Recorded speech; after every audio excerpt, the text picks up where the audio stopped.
회심 시리즈 두 번째 말씀입니다. 막혀버린 회심의 파이프를 고쳐라 라는 제목으로 함께 말씀을 나누도록 하겠습니다. 2017년에 개봉한 재난 영화 한 편이 있습니다. 바로 딥 워터 호라이즌이라고 하는 이 영화입니다. 이 영화는요, 실화를 바탕으로 만들어진 영화입니다. 2010년에 해양 시추 굴착 시설인 딥 워터 호라이즌 호에서 일어난 사상 최악의 원유 유출 사고를 배경으로 다루고 있습니다. 세계 최대의 석유 원유 업체인 BP 회사라고 하는 이 회사에서 미국 멕시코만에 있는 그 바다 위에 석유 시추공을 뚫는 작업을 하게 됩니다. 그런데 그 과정 속에서 폭발이 일어나게 돼요. 이 사건으로 승조원 11명이 사망하고요, 17명이 부상을 당하게 됩니다. 부러진 파이프를 통해서 유출된 원유가 7억 8천만 리터에 다다랐고요, 손해배상 금액만 24조 원이 부과됐습니다. 이 사고를 조사해온 진상조사위원회가 공개한 보고서에는 시추 시설의 분출 방지기 오작동은 시추 파이프 조각이 입구에 끼어 유정이 밀봉되지 못했기 때문이라는 결론을 내렸습니다. 쉽게 이야기하면요, 아주 작은 조각이 파이프의 입구를 막아서 사고가 생겼어요. 여러분, 이와 같이 어떤 파이프가 끊어지거나 막히게 되면 그게 원유가 됐던 물이 됐던 공급이 끊기게 되고 큰 사고로 이어지게 됩니다. 여러분, 그때 중요한 일은 뭘까요? 어디에 이 고장의 원인이 있는지 그 위치를 찾는 거예요. 정확히 장애물을 찾고 그 장애물을 제거해야 문제를 해결할 수가 있습니다. 여러분, 어쩌면 우리의 인생도 이와 마찬가지인 것 같습니다. 여러분, 하나님과 우리의 삶은 연결되어 있는 영적인 파이프가 있습니다. 예수님께서 자신의 생명을 십자가에 내어주심으로 말미암아 끊어졌던 이 영적인 파이프가 다시금 연결이 되었어요. 우리는 하나님 앞에 예배하며 하나님과 영적으로 교통할 수 있는 굉장히 특별한 특권을 선물 받은 존재입니다. 그러나 우리의 죄로 말미암아 우리의 이 영적인 파이프가 순간순간마다 막혀버리는 일들이 발생한다는 거예요. 우리는 누구나 이런 일들을 사실 마주하며 살아갑니다. 문제는 막혀버린 이 파이프를 수리하기 위해서 내가 최선을 다하고 있느냐, 아니면 막혀버린 채 방치하면서 살아가고 있느냐, 이 차이가 아닐까 싶어요. 사랑하는 청년 여러분, 여러분은 어떻습니까? 하나님과 연결되어 있는 여러분의 영적인 파이프가 잘 흘러가고 있습니까? 아니면 나의 영적인 상태를 뒤돌아보니까 이 영적인 파이프가 막혀 있다라는 느낌을 받을 때가 있습니까? 지금 내 영적인 파이프가 막혀 있다면 여러분, 이것이 우리에게 회심을 막는 장애물이 될 수 있다는 사실이에요. 오늘 말씀을 통해서 살펴보기 원하는 주제는 회심의 장애물입니다. 이 세상을 살아가면서 나의 회심을 막는 장애물들이 무엇이 있는지를 발견하는 시간이 되었으면 좋겠습니다. 말씀으로 들어가서 오늘 본문에는 한 사람이 등장합니다. 누구입니까? 삭개오라고 하는 사람이에요. 누군가 삭개오의 삶을 바라볼 때에는 굉장히 부러움의 대상이 될 수도 있고 행복의 아이콘처럼 생각할 수도 있습니다. 그러나 정작 그의 인생은 막혀버린 파이프와 같은 삶이었습니다.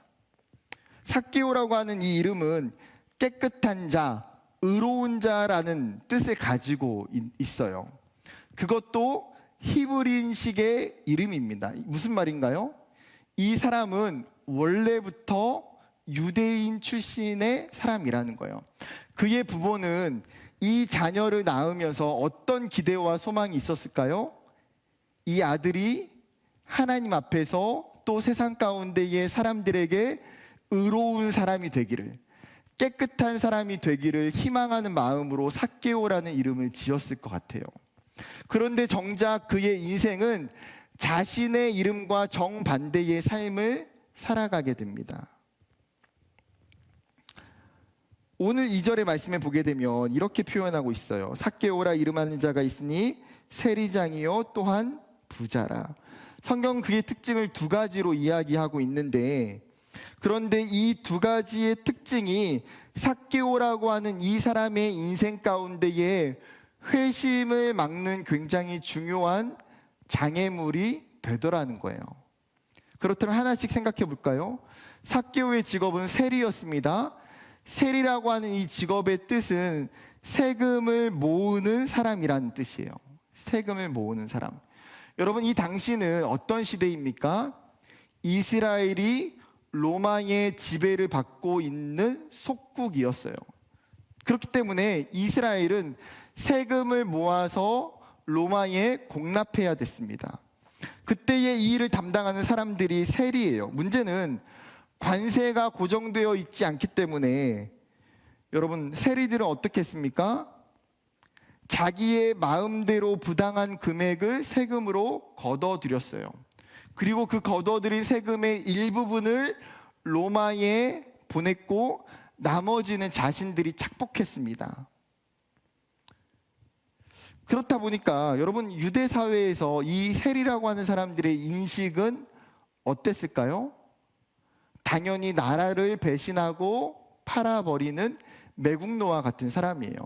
그래서 유대인들은 세리라고 하는 이 직업을 가진 사람들을 살인자와 죄인들과 동급으로 여겼습니다. 얼마나 나쁘게 인식하고 있는지를 보여주는 장면이죠. 예수님이 한 번은요, 제자들과 함께 세리의 집에 들어가서 식사를 하신 적이 있는데 바리새인과 서기관들이 이렇게 이야기합니다. 누가복음 5장 30절, 바리새인과 그들의 서기관들이 그 제자들을 비방하여 이르되 너희가 어찌하여 세리와 죄인과 함께 먹고 마시느냐. 이 말은 무슨 말이냐면, 세리가 죄인이기 때문에 그 당시에 유대의 종교 지도자들은, 바리새인들과 서기관들은 그 누구도 세리의 집에 가거나 세리와 함께 식사를 하지 않았다는 거예요. 여러분, 오늘 본문에 보면요, 예수님께서 삭개오의 집에 들어가실 때에 많은 사람들이 그 장면을 보면서 뭐라고 이야기합니까? 7절의 본문이에요. 뭇 사람이 보고 수군거려 이르되 저가 죄인의 집에 유하러 들어갔도다 하더라. 여러분, 세리의 집 이꼴 죄인의 집이라고 하는 사상이 유대인들 속에서는 굉장히 보편적이었다는 거예요. 심지어 삭개오는 어떤 사람입니까? 세리들 중에서도 세리장이었어요. 세리의 우두머리. 또한 성경을 보게 되면 그를 묘사하면서 부자라고 이야기합니다. 여러분, 이 삭개오가 세리라고 하는 이 직업을 선택할 때에 그는 분명히 세리가 될 때에 내가 유대인들과 관계가 깨진다는 것을 알았을까요? 몰랐을까요? 너무나 잘 알고 있었어요. 사람들로부터 수많은 비난과 조롱을 받는다는 것도 알고 있었어요. 여러분, 그럼에도 불구하고 이 사람이 세리라고 하는 이 직업을 선택할 때에는 심지어 내가 세리에서 세리장까지 오르기 위해서 정말 죽기 살기로 노력하면서 아둥바둥 살았던 목표는 무엇이었을까요? 여러분, 삭개오는 왜 세리가 됐을까요? 그의 마음속에, 그의 인생에 있는 중요한 목표는 돈이고 세상에서 성공하는 거예요. 그는 남들보다 더 많은 돈을 벌고 더 큰 부자가 되고 싶었습니다. 이런 삭개오는 어쩌면 세상적 가치관을 철저히 쫓아가는 대표적인 인물이에요.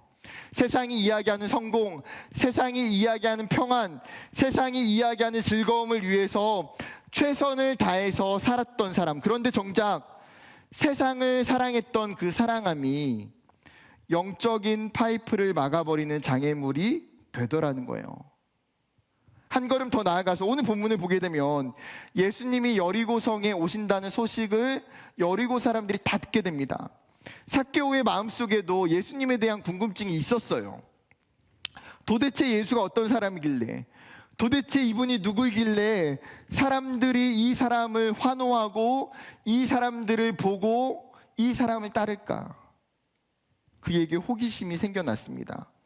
그리고 삭개오는 예수님을 보기 위해서 그분이 지나가시는 그 길에 나가게 돼요. 그런데 어땠습니까? 이미 늦게 나갔어요. 여러분, 삭개오보다 예수를 보기 위해서 나온 여리고 사람들이 너무나 많은 거예요. 3절 말씀입니다. 같이 읽어볼까요? 시작.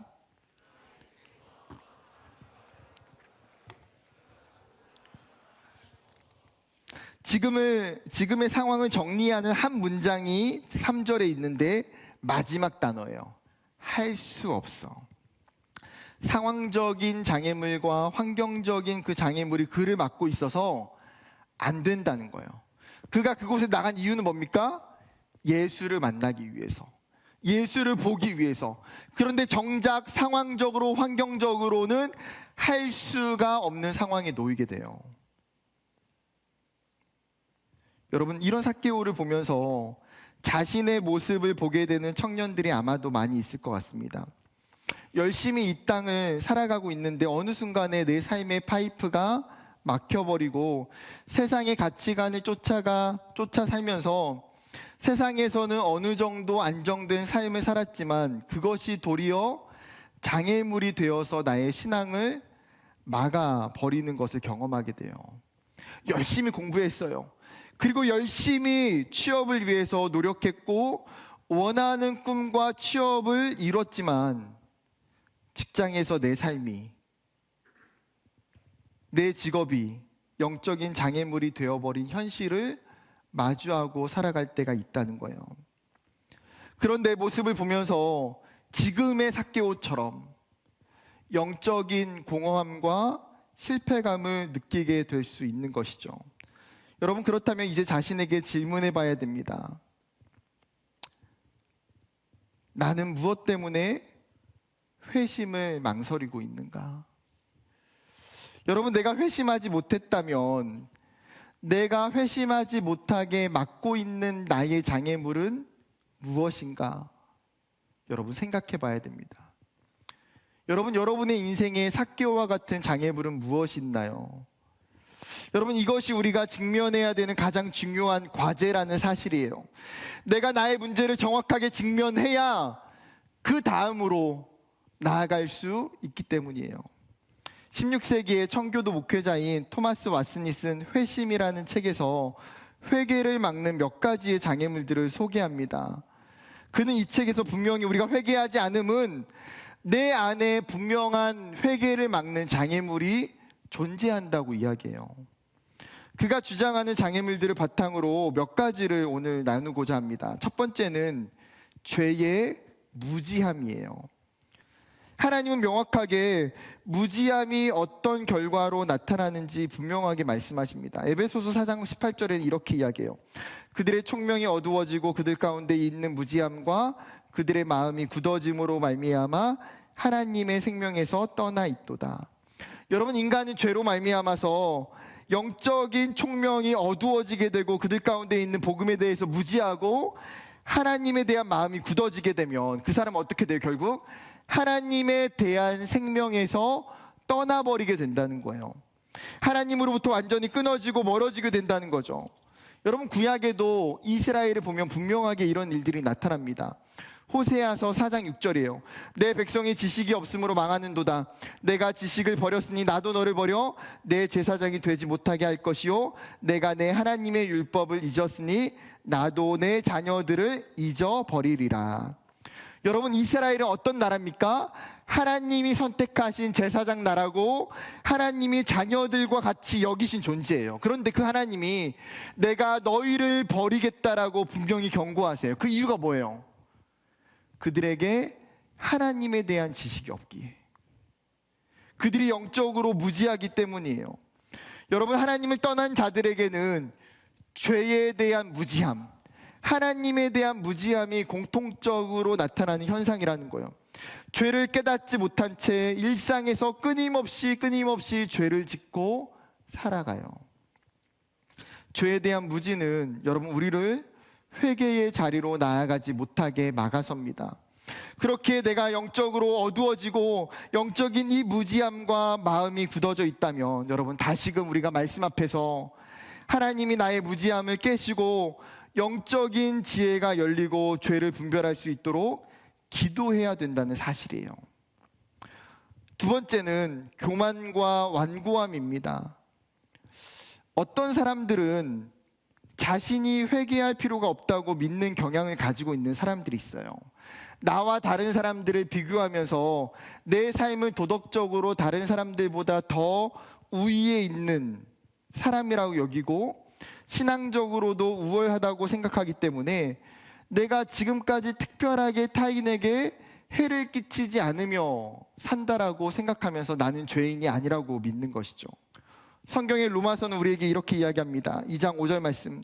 다만 내 고집과 회개하지 아니하는 마음을 따라 진노의 날 곧 하나님의 의로우신 심판이 나타나는 그날에 임할 진노를 내게 쌓는도다. 무슨 말입니까?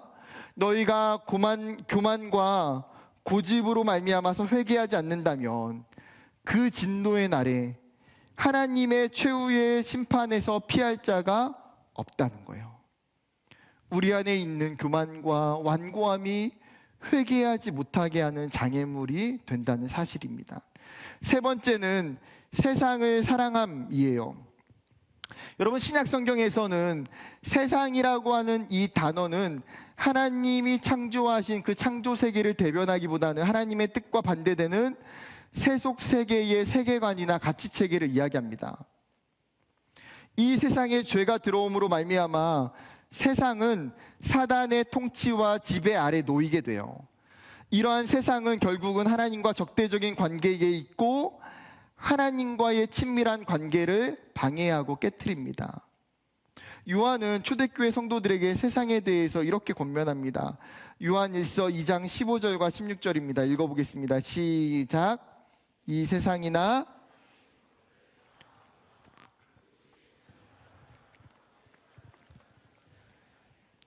이는 세상에 있는 모든 것이 육신의 정욕과 안목의 정욕과 이생의 자랑이니 다 아버지께로부터 온 것이 아니요 세상으로부터 온 것이라. 지금 요한이 초대교회 공동체에게 간절히 부탁하고 요청하는 것이 무엇입니까? 세상을 사랑하지 말라는 거예요. 왜요? 너희가 세상을 사랑하기 시작할 때에 우리가 진짜로 사랑해야 될 대상인 하나님으로부터 너희의 마음이 바꿔지기 때문이라는 거죠. 우리가 사는 이 세상은 육체적인 욕망과 눈에 보이는 정욕과 세상의 수많은 자랑들로 인해서 우리의 마음을 쉽게 빼앗겨 버립니다. 그것은 그리스도인이라 할지라도 마찬가지예요. 여러분 살면서 많이 느끼지 않습니까? 청년들이 그런 이야기 되게 많이 하거든요. 목사님, 세상에 놀 게 너무 많아요. 즐길 게 너무 많아요. 재미있는 게 너무 많아요. 세상을 사랑할 수 있는 대상이 너무 많아요. 여러분, 그렇기 때문에 사실은요, 우리가 신앙생활하고 우리가 믿음으로 살아가는 것은 우리 부모님 세대보다 훨씬 더 어려워요. 여러분이 만약에 1970년도, 1980년도에 태어났다고 생각해 보세요. 1차, 2차 산업시대 속에서 여러분 뭐 했을까요? 농사 졌겠죠. 농사 지금처럼 막 열심히 공부하고 안 그랬어요. 대부분 농사. 여러분 그 당시에 할 게 뭐가 있겠습니까? 농사짓 뭐 해야 돼요? 할 거 없어요. 와서 자야 돼요. 그나마 여러분 신앙생활 하는 사람들 어때요? 모여서 예배하고 모여서 기도하고 말씀 배우고 부흥회 있다고 하면 저기 멀리 산 넘어서 부흥회 가고 새벽 기도 가고. 왜요? 사실은 과거는 훨씬 더 세상을 사랑할 만한 대상이 지금보다 훨씬 더 적었던 시대예요. 그런데 우리가 살아가는 시대는 너무나 분명해요. 세상을 사랑하는 마음이 우리 가운데 많아요. 바울이 디모데에게 보낸 마지막 편지에서 바울의 안타까움이 묻어나는 이야기를 해요.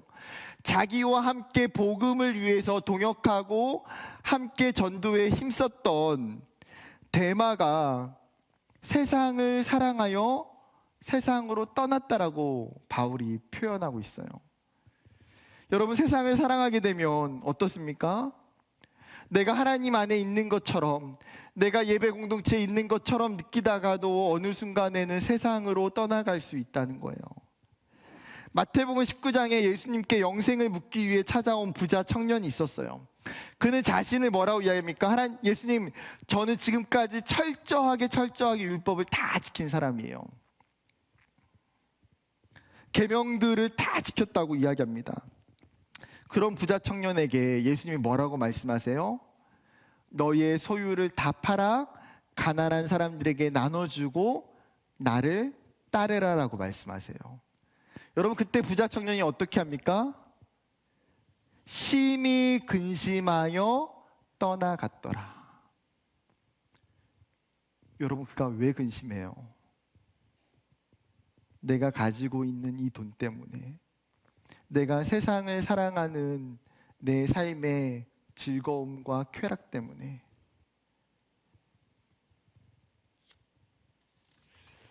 여러분, 우리도 마찬가지 아닐까요? 우리도 이 세상 가운데에 돈과 세상의 수많은 대상들로 인해서 회심하지 못할 수 있다는 거예요.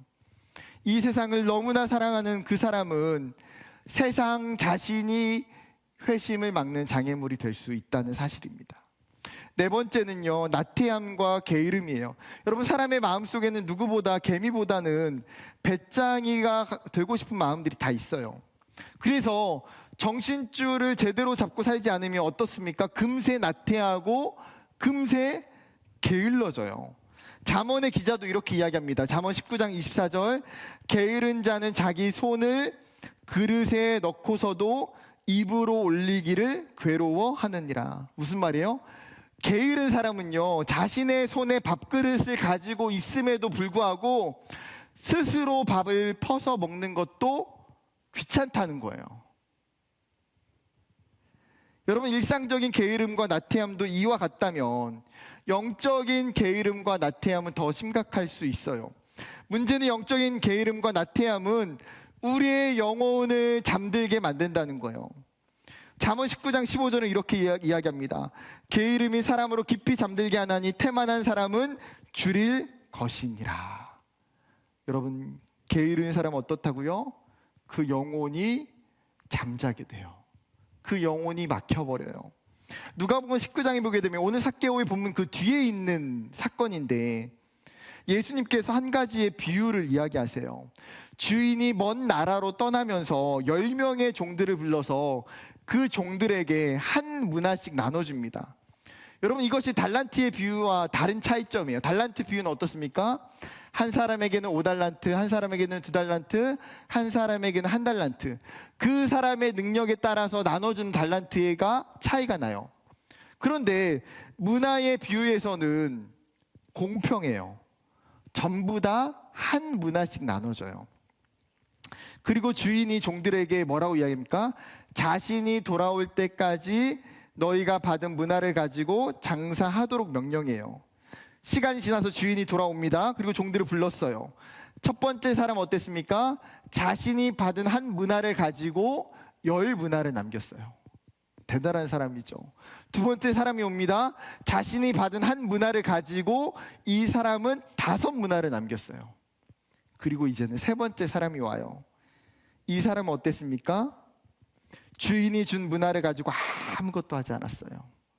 심지어 주인에게 받은 그 한 문화를 수건에 잘 감싸뒀다가 주인이 오니까 다시 그 수건을 곱게 펴서 그대로 주인에게 건네주었어요. 여러분, 이 비유는 하나님의 나라가 다가오고 있는 이때의 심판의 때에 성도들의 삶이 어떠해야 되는지를 비유로 말씀하고 있는 이야기예요. 즉, 영적으로 깨어있는 자들, 충성된 자들은 그 주인이 돌아올 때에 준비가 되어 있고 칭찬과 보상을 받게 돼요. 그러나 반면에 영적으로 깨어있지 못하고 게으른 사람은 어떻습니까? 주인이 주시는 그 은혜에 참여하지 못해요. 주인으로부터 심판을 받게 돼요. 여러분, 우리가 어쩌면 이 세 번째 사람과 같이 살면 안 된다는 거예요. 영적인 게으름과 나태함이 회심의 장애물이 될 수 있다는 사실이에요. 다섯 번째는 사단이 주는 낙담과 낙심이에요. 사단이 주는 낙담과 낙심은요, 굉장히 무섭습니다. 회개로 나아가야 되는 그 다리를 내 스스로 무너뜨리게 돼요. 다른 사람은 회개할 수 있지만 나는 회개해도 소용이 없어. 이미 내가 지금까지 지은 죄가 이렇게 많은데 어떻게 다 용서를 받고 새 사람이 될 수 있겠어? 지금까지도 내가 돌이키고자 노력했지만 아무런 변화도 없는데 회개한다고 무슨 소용이 있겠어? 여러분, 우리 안에 드는 이러한 생각들, 과연 여러분 하나님이 주시는 생각이고 마음일까요? 아니요. 이러한 생각은 사단이 주는 마음이에요. 여러분, 우리 하나님은 분명하게 성경에 어떻게 나타나십니까? 은혜와 자비가 풍성하시고 사랑과 인자가 크신 하나님이에요. 그 하나님은 끊임없이 우리가 죄 가운데에 넘어질지라도 우리를 격려하시고 우리를 일으키시고 우리를 응원하시는 분이에요. 하나님은 우리에게 낙담과 낙심이 아니라 소망을 주시는 분이에요. 그러나 우리가 이런 하나님을 보지 못한다는 거예요. 여러분, 어떤 청년들은 지금 내 삶에 이러한 낙담과 낙심이 정말 강하게 내 마음을 짓누를 수도 있어요.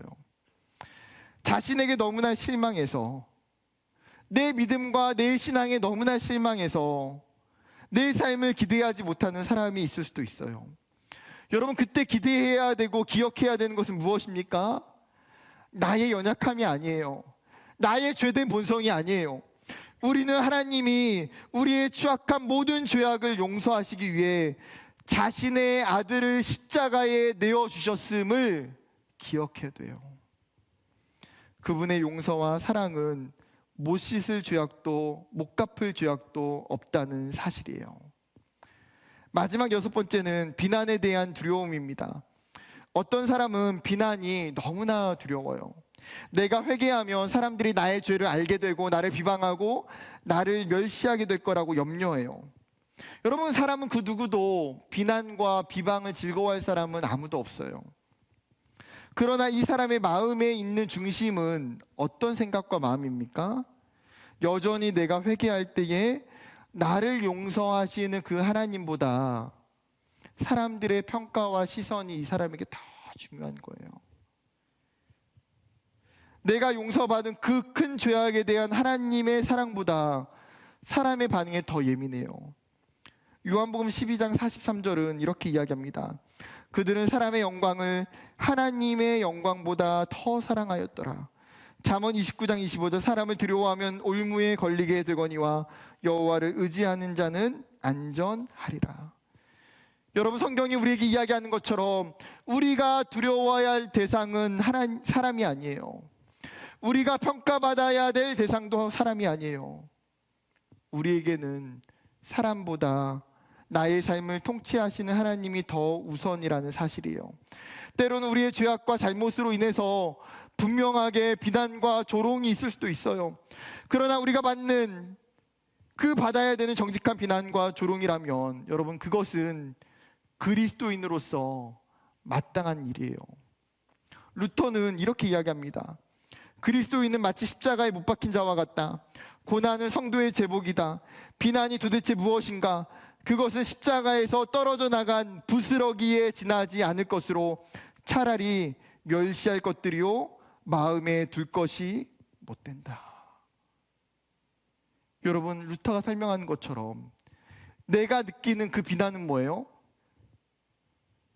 나에게 주어질 그 십자가의 영광 속에 있는 아주 작은 부스러기밖에 안 된다는 거예요.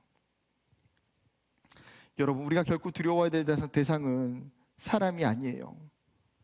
그렇게 인간적인 마음이 주는 비난에 대한 두려움을 여러분 내려놓는 저와 여러분이 되기를 소망합니다. 말씀을 정리해보고자 합니다. 죄에 대한 무지, 교만과 완고함, 세상을 사랑함, 나태함과 게으름, 낙담과 낙심, 비난에 대한 두려움과 같은 것들이 여러분, 우리가 이 세상을 살아가면서 주님 앞에 회개해야 될 때에, 회심하고자 할 때에 우리의 삶을 막는 영적인 장애물들이 된다는 거예요. 여러분에게는 무엇이 있습니까? 여러분은 무엇 때문에 회개하지 못합니까? 여러분은 이 중에 무엇 때문에 회심하지 못하고 있습니까? 한번 곰곰이 생각해 보세요. 어쩌면 누군가에게는 이 장애물이 굉장히 오랜 시간 삭개오의 삶에 있었던 것처럼 우리에게도 있을 수 있어요. 어떤 누군가는 이 장애물을 핑계 삼아서 회심의 은혜가 없이 그냥 그렇게 신앙생활 했는지도 몰라요. 그렇다면 이제 어떻게 해야 됩니까? 오늘 성경에 삭개오는 수많은 회심의 장애물이 그를 가로막고 있어요. 오랜 시간 동안 자신을 가로막았던 그 장애물들이 분명 여전히 있어요. 그런데 삭개오는 자신의 장애물을 뛰어넘기를 결단해요. 오늘 본문 19장 4절은 이렇게 이야기합니다. 앞으로 달려가서 보기 위하여 돌 무화과 나무에 올라가니 이는 예수께서 그리로 지나가시게 되밀어라. 그는 자신의 인생에 막혀있는 영적인 파이프를 뚫기 위해서 포기하지 않고 도전해요. 자신의 집으로 그냥 돌아가지 않아요. 예수님을 보기 위해서 돌 무화과 나무 위로 올라가요. 간절한 마음을 가지고, 간절한 기대함을 가지고 그 위에 올라가 서 있어요. 그때의 예수님은 그 삭개오의 마음과 중심과 태도를 아신다는 거예요. 예수님은 그러한 삭개오를 외면치 않으신다는 거예요. 이미 삭개오를 아셨고 이미 그를 향하여 예수님은 계획하고 계셨어요. 사랑하는 청년 여러분, 우리의 회심과 회개는 전적인 하나님의 은혜예요. 이미 예수님께서 우리를 회심케 하시기 위해서 준비하셨어요. 그렇기에 이제 우리가 나의 장애물들을 가지고 주님 앞에 나아가기를 소망해야 돼요. 나의 죄악을 가지고 주님 앞에 나아가야 돼요. 나의 교만과 나의 완악함을 가지고 주님 앞에 나아가야 돼요. 나의 잘못된 생각들을 가지고 주님 앞에 나아가야 돼요. 하나님, 나의 이 장애물들을 주님 깨트려 주세요. 나의 이 장애물들을 주님 제거해 주세요. 내가 오랜 시간 동안 믿음으로 산다고 했지만 여전히 내 삶에 막혀있는 이 죄악과 이 장애물들을 주님 제거해 주세요. 하나님 앞에 간절히 간구하고 의뢰하기를 소망합니다. 그럴 때에 나의 장애물을 무너뜨리시고 나의 영적인 파이프를 고치시는 그 하나님의 회개의 은혜, 회심의 은혜를 경험하게 될 줄로 믿습니다. 다시 하나님과의 영적인 교제가 일어나는 복된 삶이 되기를 간절히 소망하고 축복합니다.